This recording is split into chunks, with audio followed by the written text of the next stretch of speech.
नमो अर्हन्ताणं नमो सिद्धाणं नमो आयर्याणं नमो अध्यायाणं नमो लोये सव्यसाहुणम् अर्हन्त सिद्ध साहु हृदयं जीर्णं वयन पडिमाहु जीर्ण निलयाय नवदेवादिन्तु मे बोहि मंगलम भगवान वीरो मंगलम गौतमो गणी मंगलम कुंद कुंदाद्यो जैन धर्मोस्तु मंगलम सर्वमंगल मांगल्यम सर्वकल्याणकारकं प्रधानं सर्वधर्माणां जैनं जयतु शासनं जैनं जयतु शासनं श्रीपतिर्भगवान् पुष्यात् भक्तानां वा समीहितं यद्भक्ति शुल्कितामेति मुक्ति कन्या कर ग्रहे।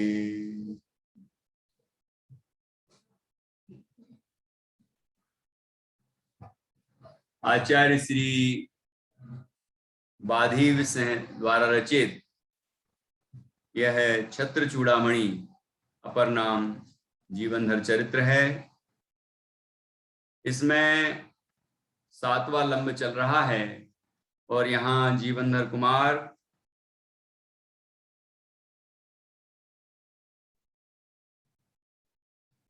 के 4 विवाह हो चुके हैं और क्षेमपुरी नगर से गमन कर गए हैं वो, और वहां से निकलकर जब नगर से देश से बाहर निकले तो उनने विचार किया कि आभूषण वगैरह किसी को दान दे दिए जाएं।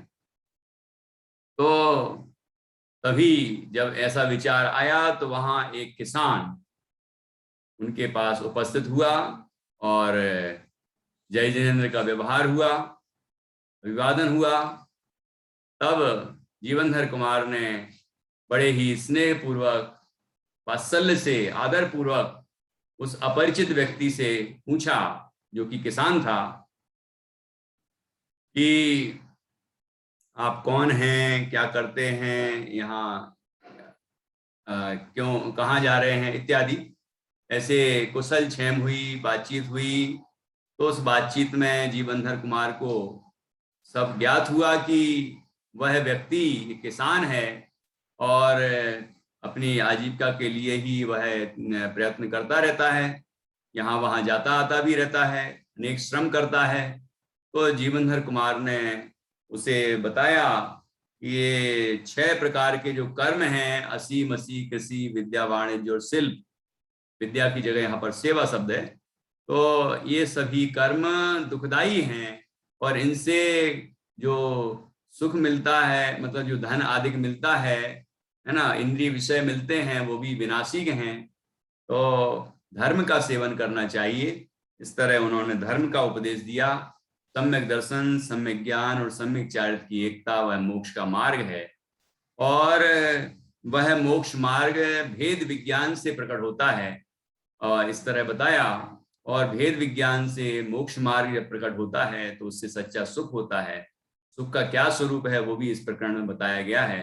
तो ऐसे सभी चीजें बड़े ही सुंदर ढंग से बताते हुए और आगे और भी अभी यही चर्चा आगे बढ़ रही है। यहाँ एक बात और आई कि देह में आसक्ति से देह की प्राप्ति होती रहती है। ये जो देखिए प्रथमानियों का ग्रंथ है, कथा है ये, लेकिन कथा के बीच में आचार्य किस तरह से अध्यात्म, जो मूल अध्यात्म है, जो जीव के प्रयोजन को सिद्ध करता है, जो कि आत्मानुभूति का कारण है, जो भेद विज्ञान का कारण है और मोक्ष कारण है, वह भी कितने सुंदर ढंग से प्रस्तुत करते हैं। ये कथा ही है, वो कथा ही चल रही है, उसको लंबाते नहीं विषय को, लेकिन वो विषय भी, मूल विषय भी आ जाता है, जिससे कि कोई पात्र जीव हो तो उस विषय को सुनकर कथा के बीच में वह सम्यक्त को प्राप्त कर सकता है। तो जैसे कि वो किसान, उसके हृदय में हृदय परिवर्तन होगा, उसके परिणाम बदलेंगे, उसकी दृष्टि बदलेगी, और वह व्रतों को, अनुव्रतों को धारण करेगा। ये अभी होने वाला है, तो ये सभी होगा।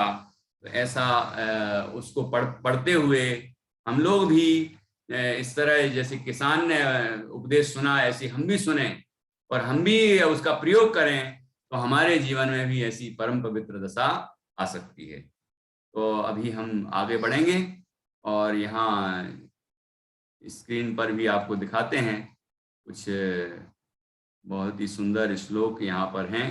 ये सब अपन पढ़ चुके हैं, 7वां लंब। और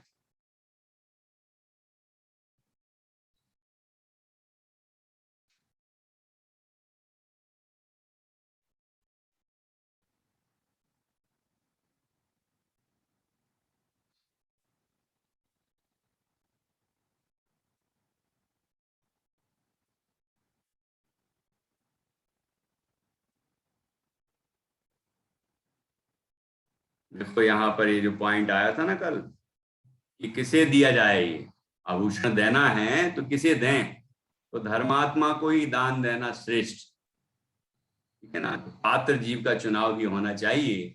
और यहाँ कल आया था कि निश्चय से योग्य स्थान में बीज के सदृश दी हुई एक वस्तु भी 1000 गुनी फलती है। तो पात्र को दिया गया दान वह अत्यंत फलदायी होता है। ऐसी पात्र को दिया दान में 4 दान आ गए, आहार दान, औषधि दान, ज्ञान दान, अभय दान। पात्र जीव को दिया जाए तो वो अधिक से अधिक फलदायक होता है।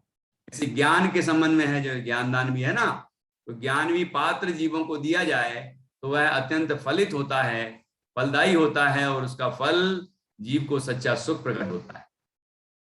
तो ये स्थान मिल गया है, और यहाँ उसको फिर जीवनधर कुमार कुछ कुशल क्षेम करते हैं, कुछ अच्छी चर्चा होती है, फिर वो उसे पात्र जानकर उसे धर्म का उपदेश देते हैं। देखो यहाँ लिखा ना, सच्चे सुख का उपदेश क्या है, सच्चे सुख का स्वरूप। यहाँ लिखा है कि खेती आदि कर्मों में सच्चा सुख नहीं है। कर्मों से सच्चा सुख उत्पन्न नहीं होता, उससे तो दुखी होता है ना। ये 6 कारण बताए थे ना, ये सभी चीजें।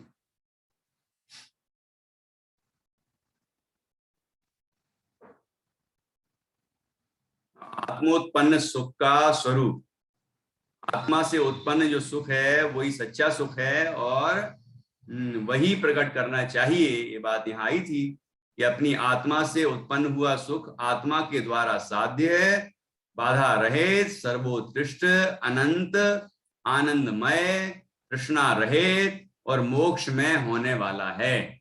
अब वो कैसे होता है, ये उसका कारण भी बताया था। ये अपन 2 मिनट में रिवीजन करते हुए फिर आगे बढ़ेंगे। मोक्ष प्राप्ति का उपाय, और वह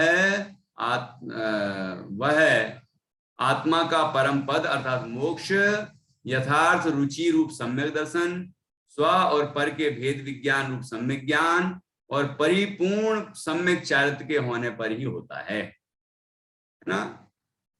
रत्नत्रय से मोक्ष की प्राप्ति होती है, मोक्ष मार्ग से मोक्ष की प्राप्ति होती है, और उस मोक्ष मार्ग की सिद्धि कैसे होती है, भेद विज्ञान से। और तू अपनी आत्मा को अनंत ज्ञान, अनंत दर्शन, अनंत सुख और अनंत वीर आदि गुणात्मक जान, तथा पुत्र स्त्री आदि को पर जान, और तो क्या अपने शरीर को भी पर जान।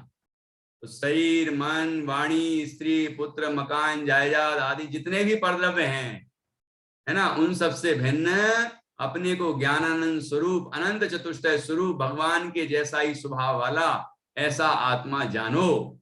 ऐसा जानना ये भेद विज्ञान है, ठीक है ना। और देह में आसक्ति से क्या मिलता है, यहाँ लिखा है, इस प्रकार भिन्न स्वभाव को धारण करने वाला यह आत्मा अज्ञानता से शरीर को निजत्व बुद्धि से जानता है और इसलिए फिर से देह से बनता है। देह में आसक्त रहता है तो देह मिलता रहता है। देह से भेद विज्ञान करेगा तो देह मिलना बंद होगा। तो मैं देह मिलना बंद हो जाए तो क्या होगा? है? अरे वाह, प्रतिष्ठा इशारा कर रही है, ये मोक्ष हो गया होगा। क्या बात है, बच्चे तत्काल पकड़ लेते हैं बात। बहुत बढ़िया। अज्ञान ही संसार भ्रमण का कारण है, ठीक है ना। अज्ञान से कर्म उपार्जित होते हैं, कर्मों के उपार्जन से, कर्मों के उदय से शरीर मिलता है। शरीर मिलता है तो फिर जीव पंचेंद्रिय के विषय भोगता है और फिर पाप अज्ञानता के कारण फिर पाप उपार्जन करता है, कर्म उपार्जन करता है और फिर उससे शरीर मिलता है। ऐसे ये परंपरा चलती रहती है।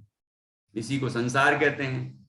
इस संसार में आत्मा को अज्ञान से शरीर के कारणभूत कर्म का बंध होता है और फिर शरीर में एकत्व होने से अज्ञान होता है। इस प्रकार अज्ञान और कर्म बंधन की परंपरा अनादिकाल से चल रही है। इसी को तो संसार कहते हैं।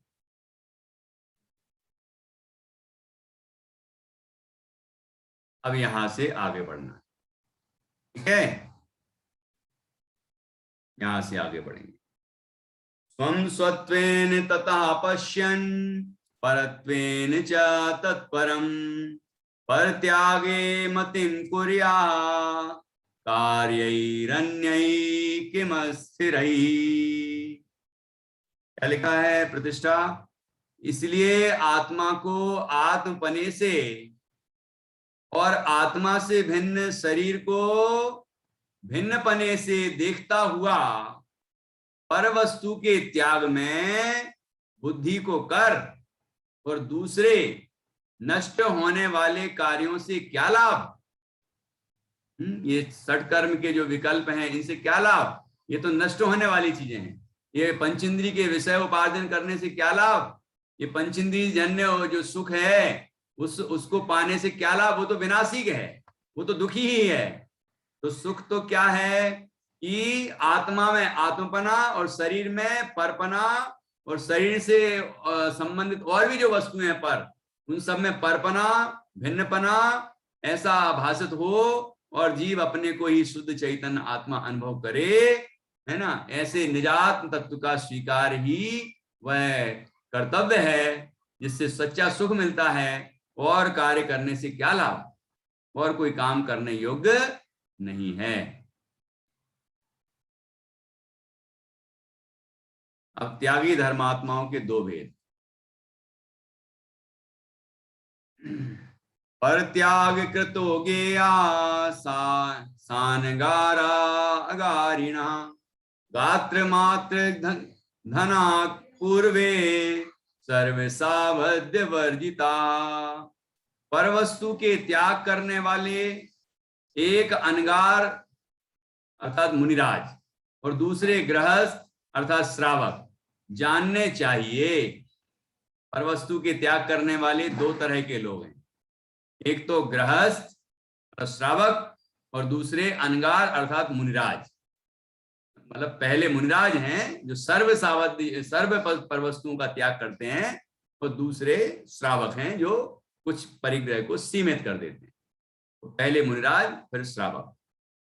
ऐसे प्रथम मुनि संपूर्ण पापों से रहित शरीर मात्र परिग्रह रखने वाले होते हैं, अर्थात शरीर को छोड़कर उनके दूसरा कोई परिग्रह नहीं होता। ठीक है। अब देखो आगे क्या कहते हैं। अब मुनि धर्म धारण करना सबके बस की बात नहीं। पहला तो उपदेश मुनि धर्म धारण करने का ही है। पुरुषार्थ सिद्धि उपाय में लिखा है 19वां श्लोक कि क्रम तो यही है कि पहले मुनि बनने का उपदेश मिले, उपदेश दिया जाए, उसके बाद किसी को कमजोर जाने कि मुनि धर्म को धारण करने में वो असमर्थ है तो उसे अनुव्रत का उपदेश, मतलब श्रावक के व्रतों का उपदेश है, 12 व्रत जो है ना उसका उपदेश है। जो इस क्रम को भंग करके उपदेश देते हैं वो दंडनीय है। मतलब किसी को मुनि धर्म का उपदेश पहले ना दे, श्रावक धर्म का उपदेश दे तो वो दंडनीय है, ऐसा लिखा आचार्य अमृतचंद स्वामी, है ना। पहला उपदेश तो मुनि बनने का ही होना चाहिए, सर्व त्याग का ही उपदेश होना चाहिए। उसके बाद कोई जीव को कमजोर जाने कि नहीं हम सब पे त्याग नहीं कर पा रहे हैं तो ठीक है, फिर उसको अनुव्रत का उपदेश देते। तो यहाँ पर भी यही हुआ। पहले नंबर तो कहा कि परवस्तुओं के त्याग की दो अवस्थाएं हैं, एक तो मुनि अवस्था है जो सर्व पापों का त्याग रूप है ना, सर्व परिग्रह के त्याग रूप है, और एक दूसरी श्रावक अवस्था है जो परिग्रह को सीमित करते हैं, है ना, थोड़ा थोड़ा त्याग करते हैं और थोड़ा रखते हैं। अब यहां कह रहे हैं मुनि धर्म धारण करना सबके बस की बात नहीं। मूलोत्तराधिकान बोढ़ुम त्वं न शक्तो ही तद्गुणान नहीं वारण पर्याणम भर्तुम शक्तो वनायुजः। निश्चय से तुम मूल गुण और उत्तर गुण रूप मुनिराज के व्रतों को धारण करने के लिए समर्थ नहीं हो। देखो, मतलब पहला उपदेश तो मुनिराज बनने का ही था, लेकिन उनने देखा कि ये मुनिव्रत धारण करने के लिए समर्थ नहीं है। तब क्या किया, तब उनने श्रावक धर्म का उपदेश दिया। निश्चय से पारसी देश का सवारी का श्वेत घोड़ा भी हाथी के पलान के भार को धारण करने के लिए समर्थ नहीं है। नीचे फिर से पढ़ते हैं सरलार्थ में। हे कृषक, जैसे घोड़ों में सर्वाधिक शक्तिशाली घोड़ा भी उतना वजन नहीं ढो सकता जितना हाथी ढो सकता है। देखो, घोड़ों में शक्तिशाली सबसे अधिक शक्तिशाली घोड़ा ही है, लेकिन वो भले ही सबसे ज्यादा शक्तिशाली है, लेकिन जितना भार वो सबसे शक्तिशाली घोड़ा उठा सकता है उससे ज्यादा भार हाथी उठा सकता है। ना, वो उसकी जाति अलग हो गई। उसी प्रकार तुम जैसे बलिष्ठ कृषक भी उन व्रतों को धारण नहीं कर सकते जिन व्रतों को मुनिराज धारण करते हैं। समझ में आया कि नहीं? मतलब सर्व परिग्रहों का त्याग करके नग्न दिगंबर मुनिराज बन के आत्म साधना करने वाले जो महान साधक होते हैं मुनिराज, कि मुनि के महाव्रतों का और उत्तर गुणों का पालन करने में तुम समर्थ नहीं दिखते हो, लेकिन तुम अनुव्रतों का पालन करने में समर्थ दिखते हो। तो वो उस तरह का उपदेश यहाँ पर दिया है। अल्प शक्ति धारक श्रावक होते हैं। यहाँ ये दो उदाहरण दिए हैं तो ख्याल आया आपको। यद्यपि वो श्रावकों में तो सबसे ज्यादा उत्कृष्ट है, मतलब कि श्रावक के व्रतों को लेने में तो समर्थ है, लेकिन मुनिराज के जो व्रत हैं उसको लेने में, धारण करने में, पालन करने में वो समर्थ नहीं दिखता है। तो क्या उपदेश देते हैं फिर? अतस्त्वमधुना धर्मं ग्रहाण ग्रह मेधिनाम नहीं आरोढ़ु मधिश्रेणीं योग पद्येन पार्यते। इसलिए इस समय तुम गृहस्थों के धर्म को स्वीकार करो। निश्चय से एक ही साथ ऊंची नसैनी पर आरोहण करने के लिए कोई भी समर्थ नहीं है। मतलब एक ऊंची नसैनी है तो एकदम जल्दी से वो उसको चढ़ सकता है क्या? उसको अभ्यास करना पड़ेगा। साधारण मनुष्य जीना अथवा नसैनी के बीच की सीढ़ियों को छोड़कर एकदम ऊपर नहीं चढ़ सकता है, क्रम क्रम से ही चढ़ना पड़ेगा ना। ऐसा थोड़ी छलांग मार के एकदम ऊपर वाली सीढ़ी पे पहुंच जाए, तो कोई नहीं पहुंच सकता क्या? क्यों नित्या, कोई नहीं पहुंच सकता क्या?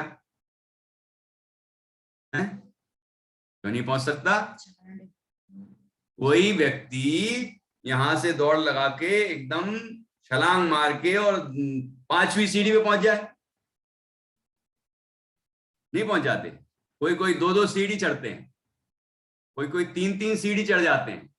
होता है कि नहीं? प्रतिष्ठा के ऐसे कैसे हो सकता? तुमने नहीं देखा तो हो ही नहीं सकता। मैं खुद चढ़ जाता हूँ, 2-2 सीढ़ी चढ़ता हूँ मैं। मुझे पसंद ही नहीं एक एक सीढ़ी चढ़ना। ज्यादातर मैं 2-2 सीढ़ी चढ़ता हूँ। हैं? तो ऐसा होता है। तो किसी किसी में क्षमता हो सकती है ज्यादा, लेकिन सभी में तो नहीं होती। ठीक है ना? तो यहाँ कह रहे हैं कि कोई एकदम ही थोड़ी एकदम पूरी मतलब बीच की सीढ़ी पे पहुंच जाए अचानक।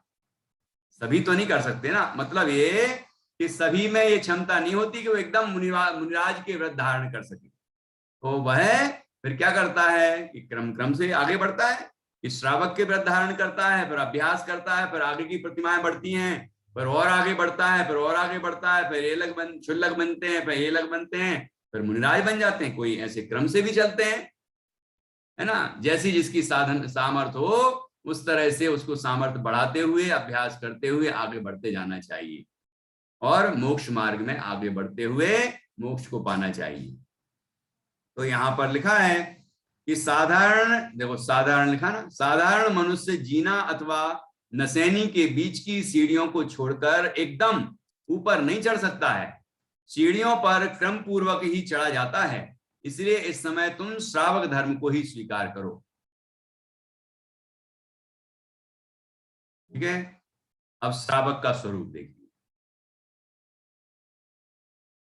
क्रम से 3, 4, 5 गुणव्रत, शिक्षाव्रत और अणुव्रतों से सहित सम्यक दर्शन और सम्यक ज्ञान संपन्न कुछ दोष सहित श्रावक व्रतधारी होते हैं। इन संख्याओं को जरा क्रम से लगा के देखो। 3 गुणव्रत, 4 शिक्षाव्रत, 5 अणुव्रत है ख्याल में। तो 5 अणुव्रत, 3 गुणव्रत, 4 शिक्षाव्रत, कितने हो गए नित्या मैत्री? बोलो। 5 अनुव्रत, 3 गुणव्रत और 4 शिक्षाव्रत, तो कितने हुए? इतना बड़े गणित तो नहीं है यार। 12। हाँ, सुल्तान बोला 12 हुए। चलो ठीक है, 12 ही तो हुए। अंग्रेजी में बोला, लेकिन हुए तो उतने ही है। चलो ठीक है। तो ऐसे 12 व्रत हो गए। और ये 12 जो व्रत हैं श्रावक के 12 व्रत, ये सम्यक ज्ञान और सम्यक दर्शन संपन्न, सम्यक दर्शन और सम्यक ज्ञान से सहित होना चाहिए। और सम्यक दर्शन सम्यक ज्ञान से युक्त इन 12 व्रतों को धारण करने वाला जो है वो श्रावक कहलाता है। कुछ दोष सहित, कि उसमें कुछ, चूंकि वो तो अणुव्रत हैं तो दोष तो लगेगा, और कदाचित अतिचार भी लगते हैं, तो लेकिन उनको टालते रहते हैं, वो दोषों को दूर करते हैं।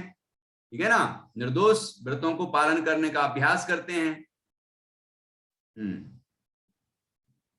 ऐसे कुछ दोष सहित श्रावक व्रतधारी होते हैं जो सम्यक दर्शन एवं सम्यक ज्ञान सहित होकर 5 अणुव्रत, 3 गुणव्रत, 4 शिक्षाव्रत के धारक तथा किंचित पाप प्रवृत्ति से सहित होते हैं, उन्हें श्रावक कहते हैं। किंचित पाप प्रवृत्ति, वो अतिचार की बात नहीं है।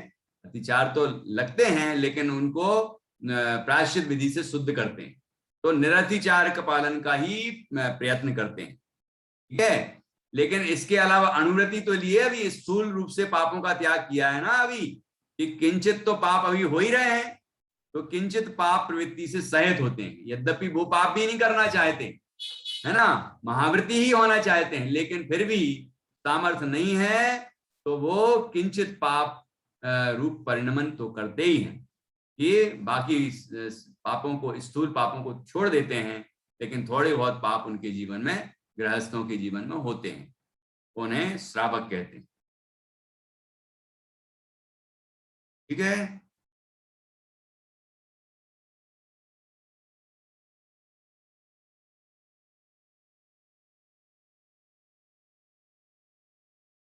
अब अष्टमूल गुणों का कथन। उन गृहस्थ पुरुषों के मद्य त्याग, मांस त्याग और मधु त्याग सहित हिंसा न करना, सच बोलना, चोरी न करना, स्व स्त्री संतोष और परिमित वस्तु का संग्रह, ये 8 मूल गुण कहलाते। अहिंसा सत्यमस्तेयम स्वस्त्री मित वसु ग्रहु स्वस्त्री मित वसु ग्रहु मध्यमास मधु त्यागई तेषाम मूल गुणाष्टकम। ये कौन कौन से होते हैं 8 मूल गुण? ऐसे आपने ये भी सुना होगा, रत्नगंज सावकाचार्य जी में आया है कि 3 मकार और 5 उदंबर फल, मध्य त्याग, मांस त्याग, मधु त्याग और 5 उदंबर फलों का त्याग। आपने अपनी गीत कुसुम में भी पढ़ा होगा, नहीं पढ़ा होगा तो आने वाला होगा, है ना। ये 8 मूल गुण ये भी कहे जाते हैं। और कहीं अन्य शास्त्रों में 5 उदंबर फलों की जगह 5 अनुव्रत लिए जाते हैं। ठीक है, तो 3 हो गए मकार, मतलब मध्य त्याग, मांस त्याग, मधु त्याग, और उसके बाद अहिंसाणुव्रत, सत्याणुव्रत, अचौर्याणुव्रत, ब्रह्मचर्याणुव्रत, परिग्रह परिमाण अनुव्रत। तो ये हो गए 8। इस तरह का कथन भी प्राप्त होता है। और ये यहाँ तो देखे ही लीजिए, यहाँ तो है ही, यही वाला कथन है। तो अन्य शास्त्रों में भी है ये, और यहाँ भी है। तो हिंसा का मध्य त्याग, मांस त्याग, मधु त्याग और स्थूल हिंसा का त्याग अहिंसाणुव्रत, स्थूल असत्य त्याग सत्याणुव्रत, स्थूल चोरी का त्याग अचौर्याणुव्रत, स्वदार संतोष रूप ब्रह्मचर्याणुव्रत, अपनी विवाहिता स्त्री में ही संतुष्ट रहता है ना। अन्य स्त्रियों को, बालिकाओं को माता, बहन और सुता के समान समझता है, पुत्री के समान समझता है। इस तरह अपनी स्त्री में ही संतुष्ट रहता है, विवाहिता स्त्री में, तो वो ब्रह्मचर्याणुव्रत है ना। और सीमित परिग्रह रखने रूप परिग्रह परिमाण अनुव्रत, ये श्रावक के 8 मूल गुण हैं। ठीक है, याद रहेगा। चलिए आगे बढ़ते हैं।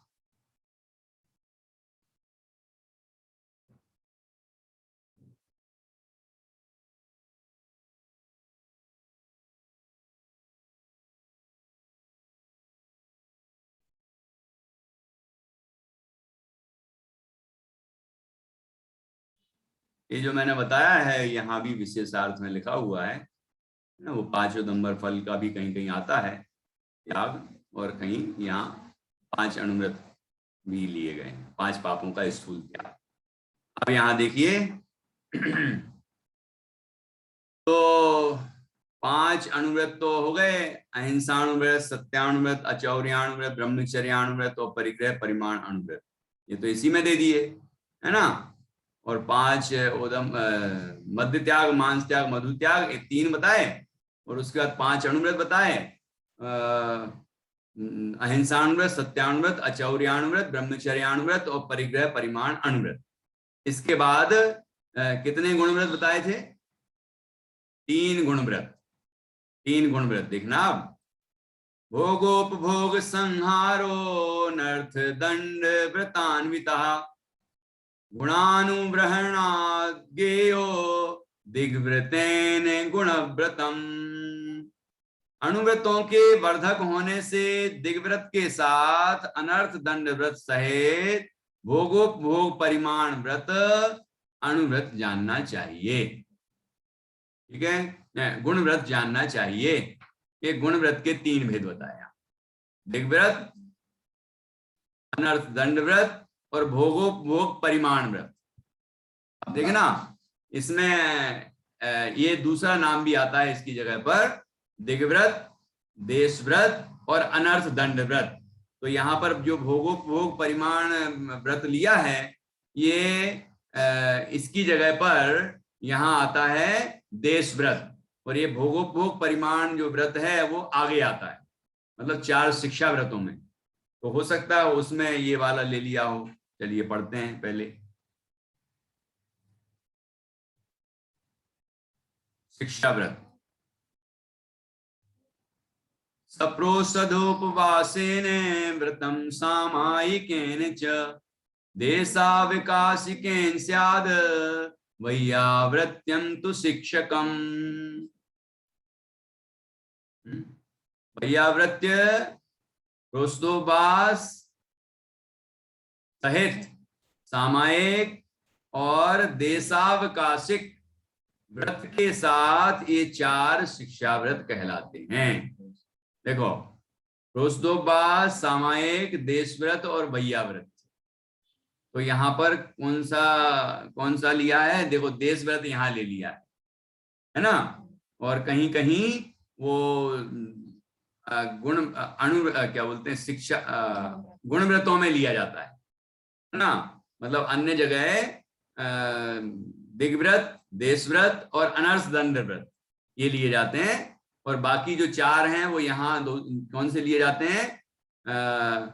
सामायिक, पहले नंबर पर सामायिक, फिर प्रोषधोपवास, फिर भोग परिमाण, और ये वैया व्रत लिया ना, तो इसका दूसरा नाम होता है अतिथि संविभाग शिक्षा व्रत। अतिथि संविभाग, तो वैया व्रत में वो भी आ गया। ये वैयावृत्ति सेवा है ना, तो आहार के द्वारा सेवा, आहार दान करके सेवा की है ना, और भी अनेक तरह से सेवा की। ठीक है, तो वो सेवा में वो चीज भी आ गई। ये जो शिक्षा व्रत नाम है ना, शिक्षा व्रत, तो शिक्षा व्रत ये मुनि लिखा है ना, जिनसे मुनिव्रत पालन करने का अभ्यास बना रहे उसे शिक्षा व्रत कहते हैं। पहले गुण व्रत में क्या बताया था कि जिससे 5 जो अणुव्रत हैं, 5 अणुव्रतों में गुणों की वृद्धि करने के लिए 3 गुण व्रत होते हैं, और मुनिव्रत का अभ्यास करने के लिए 4 शिक्षा व्रत होते हैं। जिससे कि अब यहाँ अच्छा अभ्यास कर लेगा ना श्रावक अवस्था में अच्छी तरह से अभ्यास कर लेगा, तो फिर जैसे ही मुनि बनेगा तो मुनि धर्म का साधन करने में वह समर्थ हो जाएगा। मुनि व्रत को पालन कर सकेगा, मुनि धर्म को धारण कर सकेगा, उस भार को अच्छी तरह ढो पाएगा, है क्या नहीं? ये इसलिए श्रावक ये अणुव्रतों का मतलब 12 व्रतों का अभ्यास करते हैं। अब गुण व्रतों का स्वरूप। परिच्छिन्न दिशि प्राप्तिम त्यागम निष्फल दुष्कृतै मितान्नस्त्रयादिकत्वं च कृत्यं विद्धि गुणव्रते। गुणव्रत में मर्यादित दिशाओं में जाना, निष्प्रयोजन पापों का त्याग और परिमित अन्न, स्त्री आदि भोगोपभोग पदार्थों का सेवन, यह कार्य जानो। देखो, 5 अणुव्रतों में तो क्या बताया था? हिंसा का स्थूल त्याग, झूठ का स्थूल त्याग, चोरी का स्थूल त्याग, कुशील का स्थूल त्याग, और परिग्रह का स्थूल त्याग। स्थूल मतलब मोटे तौर पर त्याग। और ऐसे गुणव्रतों में क्या बताया कि दिग्व्रत, तो दिग्व्रत क्या है? दिशाओं संबंधी नियम बनाना, कि पूर्व दिशा में मैं इस पर्वत से आगे नहीं जाऊंगा, पश्चिम दिशा में मैं इस नदी से आगे नहीं जाऊंगा, दक्षिण में इस स्थान से ज्यादा आगे नहीं जाऊंगा, है ना। ऐसे कोई ना कोई ऐसी चीजें होना चाहिए, वो स्थान, वो सिंबल ऐसे होना चाहिए जो समझ लीजिए एक तरह से वो स्थायी हो। ऐसे नहीं कि इस मकान तो कभी बदल भी जाएगा, इस शहर से आगे नहीं जाऊंगा। अब इंदौर शहर पहले की स्थिति में और आज की स्थिति में अंतर है कि नहीं? कई आसपास के गांव भी इंदौर बन गए, तो फिर वो क्या कहेगा, मैंने तो नियम लिया था कि इंदौर से बाहर नहीं जाऊंगा, तो अब उसकी तो सीमा बढ़ गई अपने आप। वो इंदौर क्योंकि आगे तक पहुंच गया, गोमटगिरी तक पहुंच गया, समझ आया कि नहीं आया? तो इसलिए ऐसी सीमाएं नहीं बनाई जाती। क्या बनाई जाएंगी? मैं गोमटगिरी से आगे नहीं जाऊंगा, तो अब गोमटगिरी तो वहीं रहेगी ना हमेशा, भले इंदौर बड़ा हो जाए लेकिन गोमटगिरी वहीं रहेगी। ऐसे कोई पर्वत, कोई नदी, है ना, ऐसे जो इस तरह के स्थान होते हैं उनकी मर्यादाएं बनाई जाती हैं कि मैं इन स्थानों से आगे नहीं जाऊंगा। और इस तरह ये हुआ दिग्व्रत। दिग व्रत, दिग मतलब दिशाओं संबंधी व्रत, और अनर्थ दंड व्रत लिया ना इसमें गुण व्रत में आचार्य ने, तो निष्प्रयोजन पापों का त्याग, ऐसे पाप जो बिना ही प्रयोजन के कर लेते हैं, तो वो क्यों करना। बेकार में लाइट जल रही है, बेकार में पानी बह रहा है, बेकार में ही फ्री में अभी तो क्या क्या बोलते हैं, वो वाईफाई लगा है ना, चलने दो, उसमें क्या है, चल रही है टीवी। और कोई ने यदि थोड़ा छोटे गांव में रहता हो तो डायरेक्ट ही लगा दी उसने लाइट, तो बिल ही नहीं आ रहा, बिल ही नहीं आ रहा, कोई दिक्कत नहीं, चलने दो, लगना क्या है।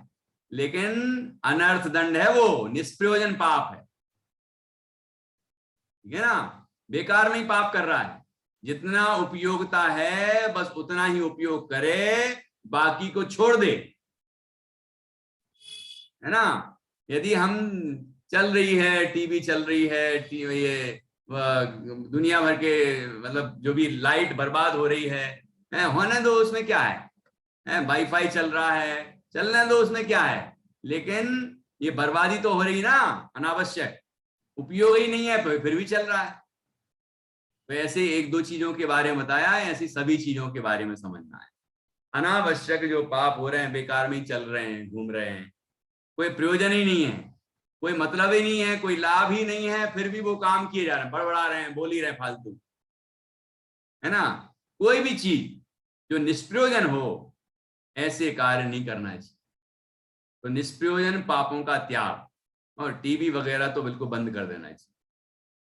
निष्प्रयोजन पापों का त्याग, और परिमित अन्न स्त्री आदि, अन्न लिखा, अन्न, अन्न मतलब अनाज, अनाज वगैरह और जो भी परिग्रह है ना घर में, वो भी परिमित हो, सीमित, कि मैं इतने मकान से ज्यादा नहीं रखूंगा, मैं इतने वस्त्रों से ज्यादा नहीं रखूंगा, मैं इतनी वस्तुओं से, मतलब वस्तुओं में भी इतने बर्तन होंगे, इतनी ये चीजें होंगी, उससे ज्यादा नहीं रखेंगे।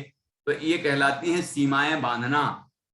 अनावश्यक क्या करना, जितनी जरूरत है उतनी मर्यादा ले ली जाए, और अनावश्यक पापों से बच जाए हम, है ना। यहाँ अन्न के बाद स्त्री भी लिखा है। ये अभी तो वर्तमान में तो एक ही विवाह कर सकते हैं, तो उसमें तो कोई सीमा है नहीं। लेकिन जिस जमाने में एक से ज्यादा विवाह कर सकते थे, तो उस समय तो सीमा ले लेते हैं कि भाई हम इससे ज्यादा विवाह नहीं करेंगे। अन्य स्त्रियों की तो बात ही नहीं है, वो तो सप्तव्यसन है, वो पाप है वो। लेकिन जो विवाहिता स्त्री है, वो भी सीमा, वो भी सीमा बनाना। तो अभी तो वर्तमान में एक विवाह होता है, तो एक विवाह होता है तो एक ही का नियम ले, कि एक पत्नी से ज्यादा दूसरी की मैं चाहे ही नहीं करूंगा, क्योंकि चाहे तो जीव कर लेता है, हो नहीं सकता भले, तो चाहे चाहे छोड़ दे, तो पाप से बच जाएगा, है कि नहीं। तो परिमित अन्न स्त्री आदि, आदि में सभी चीजें आ गई, जो भी हमारे घर में भोग की वस्तुएं हैं। भोग, भोग मतलब एक बार भोगने में आए उसको भोग कहते हैं, और जो बार बार भोगने में आए उसको कहते हैं उपभोग। जैसे हार है ना, जो अपने आभूषण हैं, वस्त्र हैं, है ना, मकान है, और भी अनेक चीजें हैं, वो बार बार भोगने में आती हैं, इसलिए उनको कहते हैं उपभोग। और भोजनादिक हैं, वो एक बार ही भोगने में आता है, क्यों, प्रतिष्ठा। भोजन जो अपन ने एक बार कर लिया, आप दोबारा करते क्या उसी को, तो अंदर गया, अब उसको थोड़ी भोजन करेंगे वापस, है ना। तो वो कहलाता भोग। और कपड़े हैं, आज पहने, फिर धुल गए, फिर दोबारा पहन लिए, तो वो कहलाता उपभोग। ऐसे भोग की वस्तुओं का सीमित करना, परिमित करना उनको, ऐसे गुणमृत कहलाते हैं। और आगे देखते हैं, देखो अनर्थ दंड के इतने सारे भेद हैं। पापोपदेश, इसको जान लेते हैं अपन। पापोपदेश मतलब पाप वर्धक उपदेश देना, वो अनर्थ दंड है, ठीक है। जैसे अपन व्यापार करते हैं, वो तो ठीक है भाई, उसमें भी तो पाप होता है कि नहीं, अपने बच्चों को भी बोलना पड़ता है कि भाई बच्चे भी तैयार हों, है ना, दुकानदारी संभालें, उनको भी सिखाया जा सकता है। लेकिन कुछ लोग ऐसे होते हैं, चाहे जो मिला भैया ये व्यापार कर लो, इसमें ये फायदा है, इसमें ये है, दुनिया भर को देते ही रहते हैं, अपना ज्ञान बांटते रहते हैं फालतू। तो ये पापोपदेश है। और भी अनेक तरह के पापों का उपदेश, वो पापोपदेश है। तो पापोपदेश वह अनर्थ दंड है, वो पाप है, व्यर्थ का पाप, निष्प्रयोजन पाप है वो, उससे हमें मुक्त होना चाहिए। वो व्रत है, अनर्थ दंड व्रत। अनर्थ दंड पाप है और अनर्थ दंड छोड़ना वह अनर्थ दंड व्रत है। और हिंसा दान क्या है? हिंसा दान की हिंसक वस्तुओं को ग्रहण करना, अपने यहाँ तलवार रखना, अस्त्र शस्त्र रखना, और भी अनेक चीजें रखना, है ना। और हिंसा आदान हो गया ये अर्थ लेना। और अब हिंसा दान का अर्थ सुनिए कि हमारे घर में मान लीजिए हमने कुल्हाड़ी या गैती और फावड़ा ये सब रख रखा है, हसिया वगैरह होता है, चाकू होता है अपने घर के उपयोग के लिए।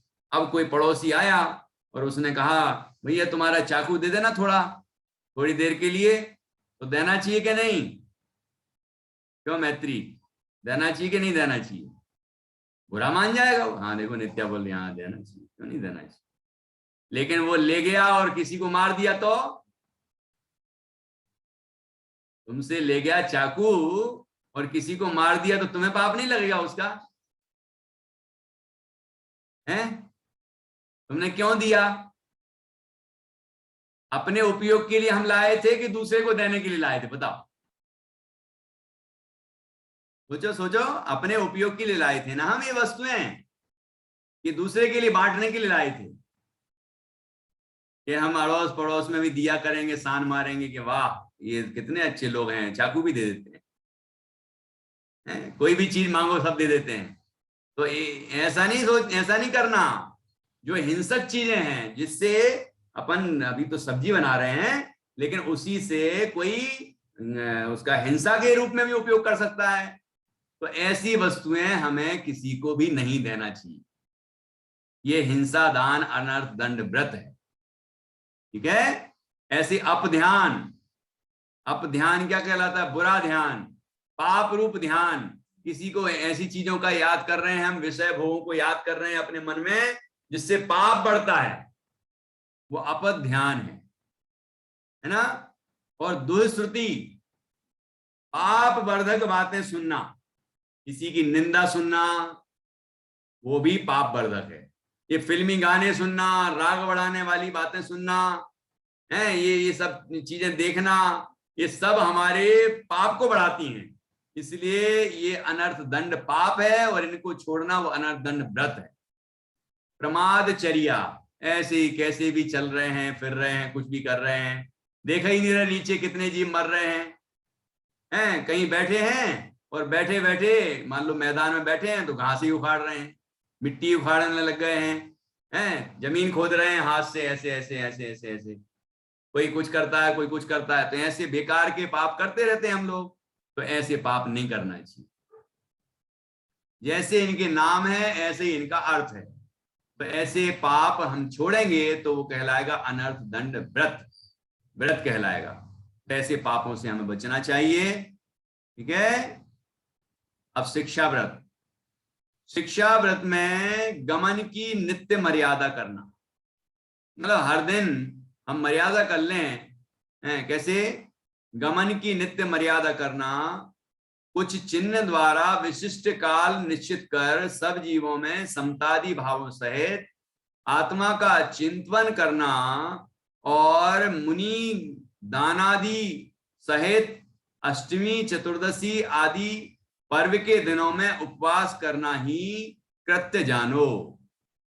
ये शिक्षा व्रत है। शिक्षा व्रत कितने बताए थे? 4 शिक्षा व्रत। तो 4 कौन कौन से, उनके यहां स्वरूप लिखे। देखो, पहला बताया था देश व्रत, देशावकाश, इसमें लिया यहां पर। तो जीवन पर्यंत ली गई दिग्व्रत की मर्यादाओं में से भी घड़ी, घंटा, मास, वर्ष आदि समय तक एवं बाग बाजार आदि चिन्ह सहित जाने आने की मर्यादा को सीमित करना सो देश व्रत है। ये शिक्षा व्रतों में पहला देश व्रत, कि आज हमें देखो, हमने ऐसी मर्यादा तो ले ली है बड़ी कि हम हिमालय पर्वत से आगे नहीं जाएंगे, लेकिन हर दिन थोड़ी हिमालय पर्वत तक जा रहे हैं। तो हमने सोचा आज 1 घंटे तक मैं अपने घर से बाहर नहीं जाऊंगा या अपनी कॉलोनी से बाहर नहीं जाऊंगा, है ना, ऐसा नियम ले लिया। आज मैं इस गली में तो बिल्कुल नहीं जाऊंगा, ये भी नियम ले सकते हैं।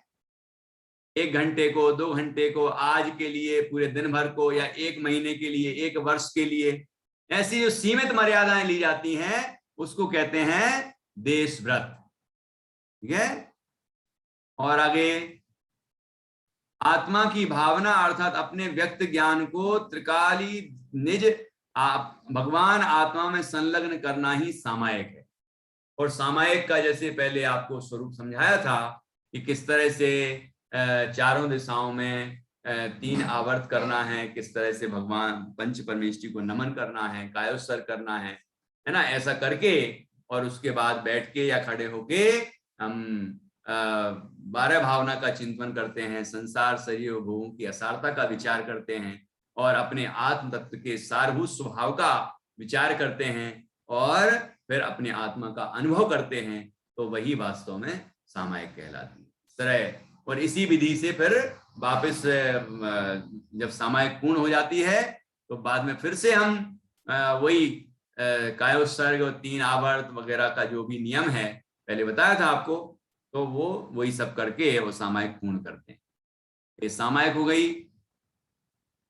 अब आगे, आहार आदि 4 प्रकार के दानों के माध्यम से मुनिराज तथा व्रती एवं अविरत सम्यक दृष्टि श्रावक रूप अतिथियों की सेवा करने को वैयावृत्य अथवा अतिथि संविभाग व्रत कहते हैं। अन्यत्र क्या नाम है इस व्रत का? अतिथि संविभाग व्रत। अतिथि के साथ संविभाग करना, मतलब अपने घर में जो भोजन आदि बना है ना, भोजन बना है, कि कोई उसी भोजन के समय में कोई अतिथि आ गए तो उनको भी अपने भोजन में से भोजन करा देते हैं हम, है ना। तो वो अतिथि संविभाग है, सबकी अलग अलग विधि है। मुनराज हैं तो उनको हम बाहर जाके पड़गाहन करें, पहले द्वार प्रेक्षण बोलते हैं, मतलब दरवाजे पे जाके देखें कि कोई मुनराज आ तो नहीं रहे, देखा कि आ रहे हैं तो पड़गाहन किया, मुनराज नहीं आ रहे तो कोई श्रावक आ रहे थे, एलक जी, चुल्लक जी या आरिका जी आ रही थी, अथवा वो भी नहीं आ रहे थे तो कोई विद्वान आ रहे हो, कोई ज्ञानी धर्मात्मा व्रती आ रहे हो, है ना, तो उनको आहार के लिए बुलाए। सबकी अलग अलग विधियां हैं। मुनराज को नवदा भक्ति पूर्वक हम आहार कराते हैं, है ना। ऐसे श्रावक जो एलक जी, छुल्लक जी, आरिका जी, इन सबके अपने अपने पड़गान की विधि है ना।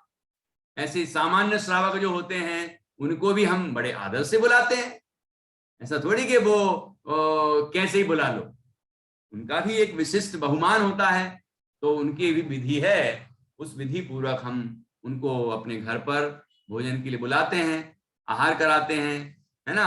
तो वो कहलाता अतिथि संविभाग व्रत। इसको वैया व्रत लिखा है यहाँ पर, और उसी का दूसरा नाम अतिथि संविभाग व्रत है। आगे,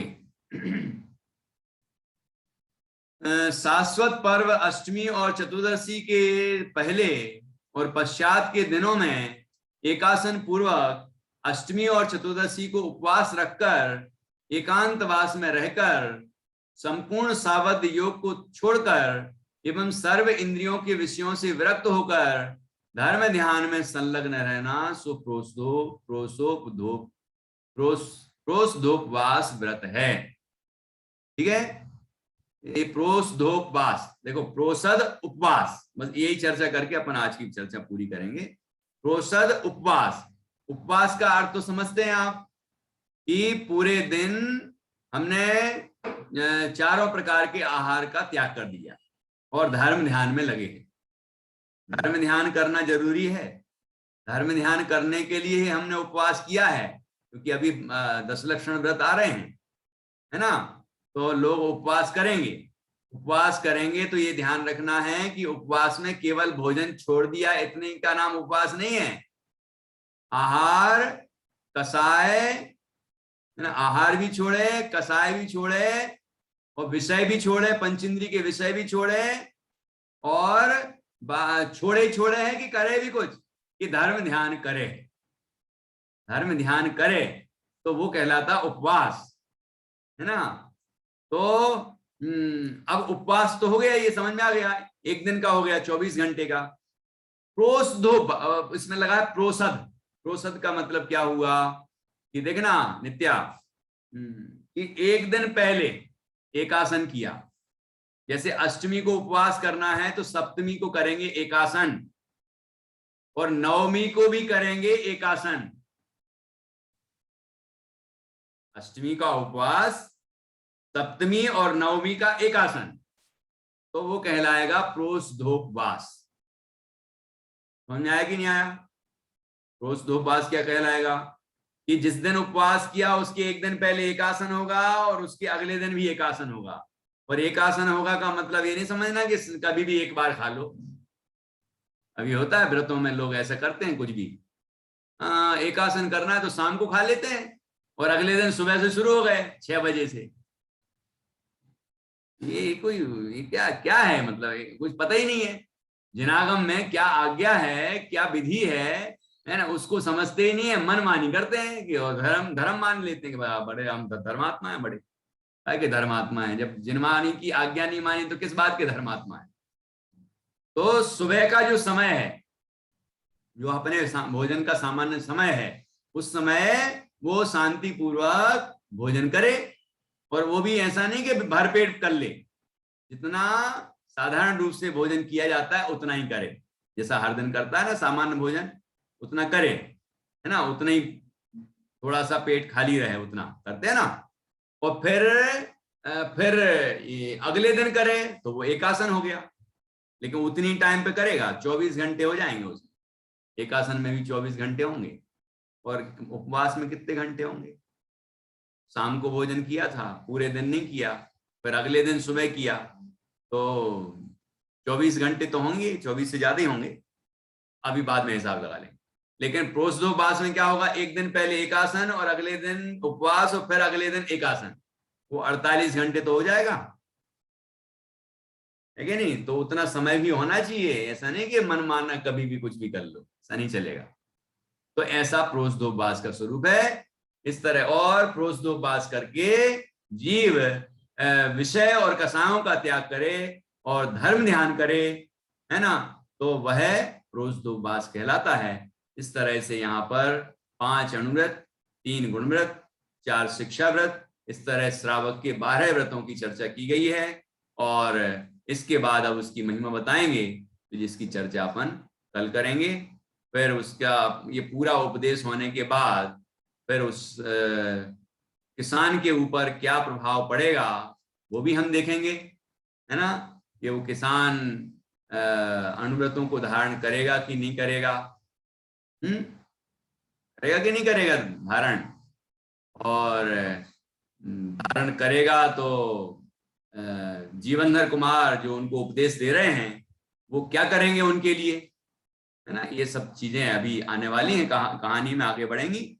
बहुत ही सुंदर कथानक है इसका हमें गहराई से अभ्यास करना चाहिए। अपन ने संक्षिप्त ही चर्चा की है और विस्तार से अन्य ग्रंथों से स्वाध्याय करना चाहिए। पुरुषार्थ सिद्धि उपाय, रत्नगण सावकाचार, छठाला जी में भी है ना, और भी अनेक ग्रंथों में है चरणान योग के, कि जहां पर इन व्रतों की 12 व्रतों की बहुत सुंदर चर्चा है, वहां से विस्तार से जानना चाहिए।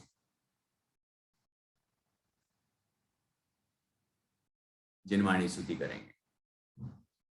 दीपा जी ने तैयार की कि कोई?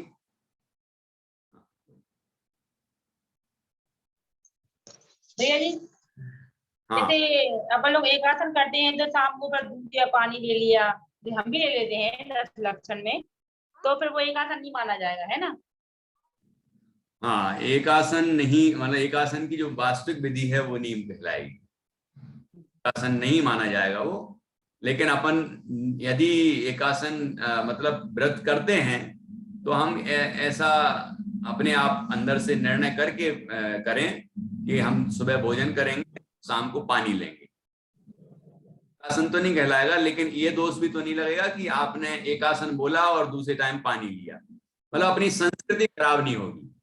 लोग क्या है कि एकासन बोलते हैं और कभी भी खाते हैं एक बार, और दिन भर पानी भी पीते रहेंगे और सब करते रहेंगे और कहेंगे ना तो धर्म ध्यान करेंगे और कहेंगे हमने एक आसन कर लिया।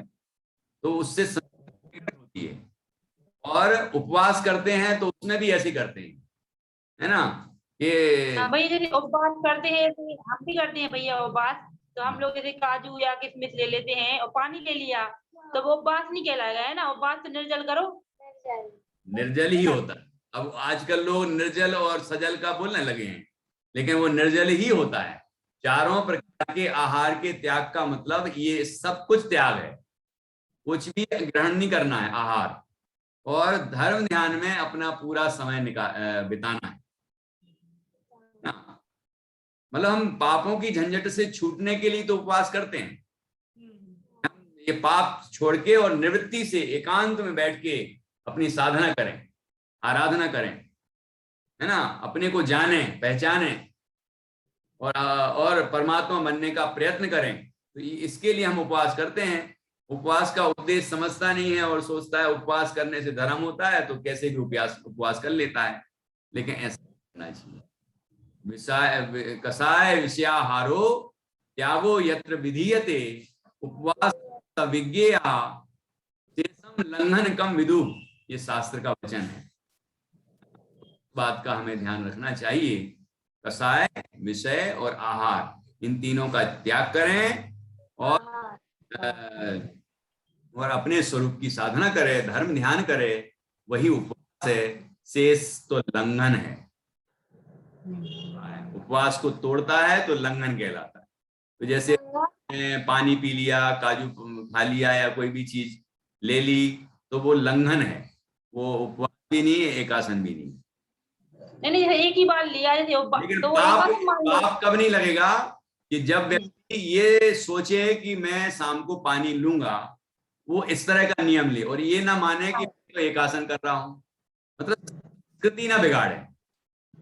यही कहे कि मैं तो व्रत कर रहा हूं अपने अपनी निवृत्ति के लिए, और मैं सुबह एक ही बार भोजन करूंगा, बाकी शाम को पानी लूंगा या फिर कुछ और ड्राई फ्रूट जो भी लेता होगा वो लूंगा। तो कम से कम ये तो अपने आप में ये रहेगा क्लियर, स्पष्ट, कि मैं वास्तव में एकासन नहीं कर पा रहा हूं। जितना त्याग किया उतना अच्छा, जितना त्याग किया उतना अच्छा है ना। और जितना और बाकी जो समय है उसको धर्म ध्यान में लगाए, वो सबसे अच्छा है।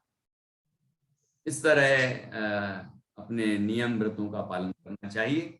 चलिए अब इस जन्माष्टमी स्तुति बोलिए।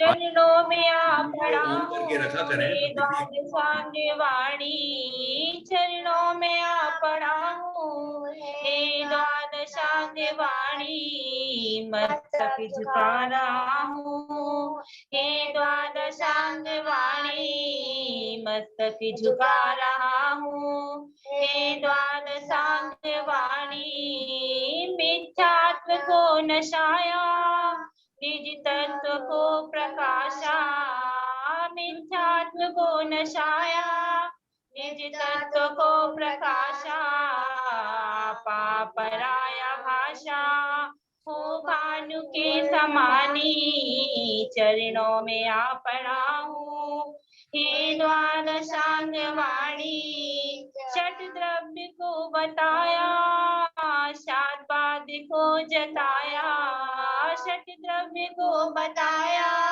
शादवाद को जताया, भव पंडिती छुड़ाया सच्ची जिनेन्द्र वाणी, चरणों में आ पड़ा हूँ हे द्वादशांग वाणी।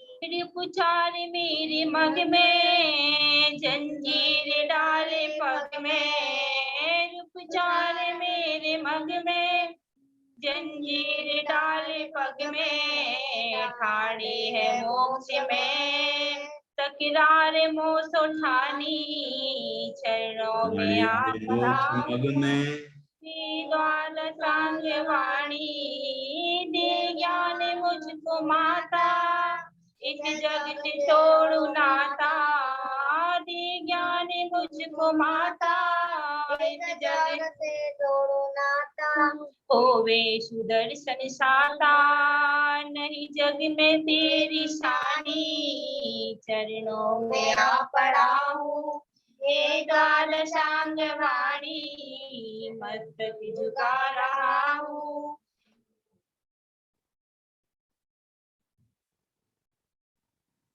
माता की जय, महान की जय हो, जय हो।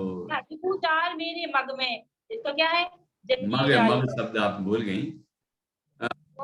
मोक्ष मग में, हाड़े हैं मोक्ष मग में है, मग मार्ग।